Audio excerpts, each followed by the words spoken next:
10 years to the day when we first gathered a group of 30 World War II veterans at a banquet facility in the South Hills for what we would later call the Veterans Breakfast Club.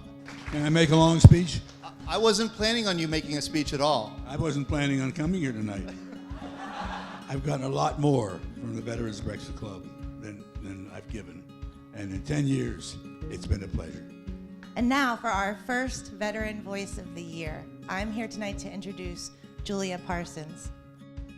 Julia is a pioneer for women in the service. Some of the most brilliant mathematical minds could not decipher the communication traffic coming from the German submarines, which was Julia's specialty. Julia, I'd like to personally thank you for paving the way for women to serve in the military. Imagine being a Marine at 17 and in just a few years going off to war. Imagine being one of 15,000 Marines completely surrounded by 150,000 Chinese combatants. You have done so much for the Veterans Breakfast Club with the telling of your overwhelming story and trying to relate just what happened in Korea. So Bob, thank you for helping us remember the forgotten war. I got to know Andy this year when we went on our trip to Vietnam. Andy said he had gone back to Vietnam 50 years later in honor of all those soldiers he served with that died.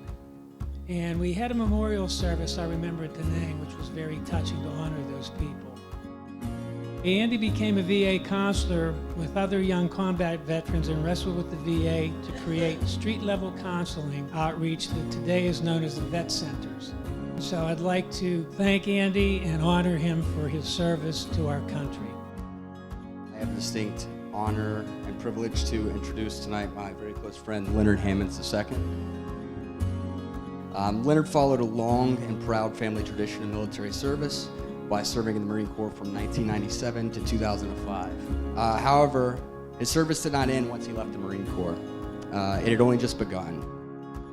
In 2016, Leonard and LaShondra founded the Hammonds Initiative, a nonprofit organization pairing veteran mentors with area youth focusing on community outreach, violence intervention and prevention, mentoring, and community service. I've had the privilege to know Leonard for the last 2 years and am extremely proud to call him one of my most loyal and trusted friends.